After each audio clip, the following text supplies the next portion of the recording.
Reihan, there are real-life consequences here. Schools have shut down. There have been dozens of bomb threats. Why are Trump and Vance continuing to hit these lies about what's going on in Springfield? So JD Vance is the senator from Ohio, and as such, he regularly hears from his constituents. There's been talk about incidents along these lines of people's pets going missing in Springfield, Ohio, since back in March. These appear to largely be rumors that are unfounded. However, after that conversation that the Wall Street Journal reported on happened, then Vance received further reports about this, according to his Senate office.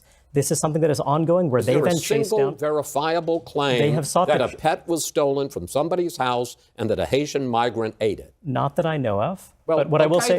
I will say is this: they are hearing these complaints, and what Senator Vance was seeking to do is draw attention to what is. Guys, I'll get back to that clip in just a second. I just find it so embarrassing, especially for a person of color, to have to defend that kind of rhetoric coming out of JD Vance and the Trump campaign. I mean, it shouldn't be surprising, right? Because this is what they do, especially when they're desperate.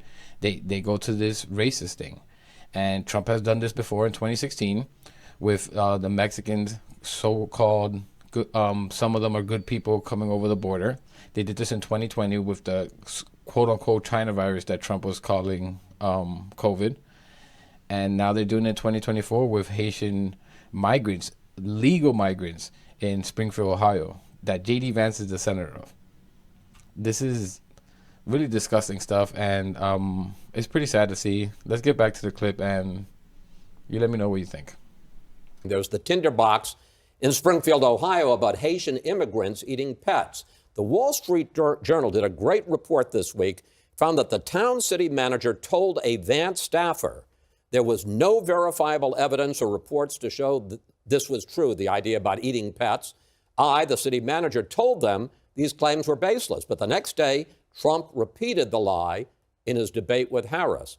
Kara, why have Trump and Vance continued to make up lies about what's going on in Springfield, Ohio? Because the number one rule of propaganda is to repeat it and repeat it and repeat it again, because they are lying, and that's what they're doing. And it works, and it gets through to some people. And the ones that think it's silly, including some of their own followers, they're just like, they're just being crazy. It doesn't matter, because they have such, the expression I'm hearing this week a lot is high floor, low ceiling. They're not going to lose. These people in the high floor don't care. But it does something, I think, even more pernicious here, which it takes a group of people like the Haitians, who are here legally, let's be clear, who went to Springfield to get jobs because they needed workers. They're not being placed there by the federal government, as has been implied.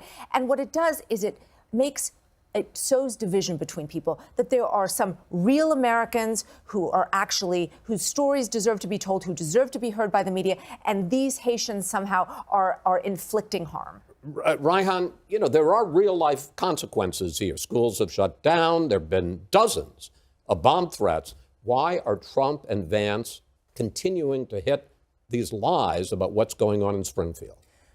So JD Vance is the senator from Ohio, and as such, he regularly hears from his constituents. There's been talk about incidents along these lines of people's pets going missing in Springfield, Ohio, since back in March. These appear to largely be rumors that are unfounded. However, after that conversation that the Wall Street Journal reported on happened, then Vance received further reports about this, according to his Senate office. This is something that is ongoing, where they then chased down. Is there a single verifiable claim that a pet was stolen from somebody's house and that a Haitian migrant ate it? Not that I know of. Well, but what I will say is this: they are hearing these complaints, and what Senator Vance was seeking to do is draw attention to what is happening in Springfield, Ohio, and baseless. He then drew attention to this in a tweet.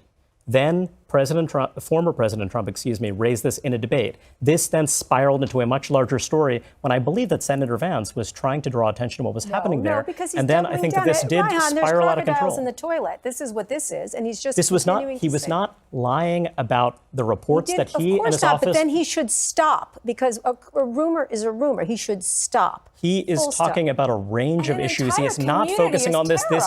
When he's talking about Haitians eating pets in Springfield, Ohio, he's not talking about a range of issues. It's either a lie or it's the truth. What he's his office continues to receive reports about this, which they were trying to chase down and understand. Look, I do not believe that this was the right rhetorical tack to take, but I do believe that he is not being deceptive or dishonest. As a moral tack.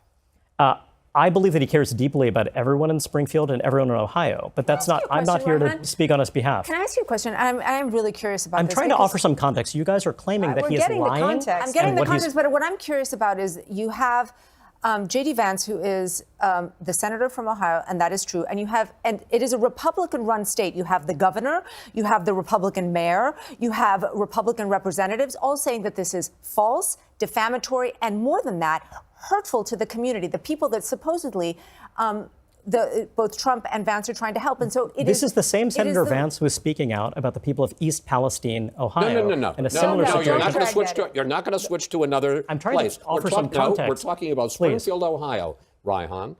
So, I mean, let's stay on the subject. Well, I'm saying something very simple, which is that he's hearing from people who normally are not listened to. He's hearing from people who are normally not trusted and discounted. We're not talking about. We're talking about a fact. Either it happened or it didn't. And it's also he does not have the Jim. I mean, you can see it from his face and his anger level, right? That he even has to defend this thing it must be embarrassing for him, right? He must be angry about this. But as a Republican pundit, if you still want to have some type of clout in that party, you have to bend the knee to racism, right? And so that's what you're seeing there. And I just want to show you one more clip before we close this out. It's about JD Vance's approval rating in Ohio. This is way before this story ever came out. So I feel like he has nothing to lose. This is part of the reason why he's doing this as well, right? So let's get to that. He does worse in his home region at minus 16 points than he does in the average of all polls, which is a minus 5-point net favorability rating. So the people who know him best, the region that knows him best, they like him even less than America likes him. And of course, as you pointed out, again, in that kind intro, is he is historically unpopular for a VP nominee coming out of his first convention. Please leave a like, comment, and subscribe if you enjoyed this video. I'll be posting daily, so look for those. This is actually my first video ever, so any engagement will be very appreciated. See you in the next one.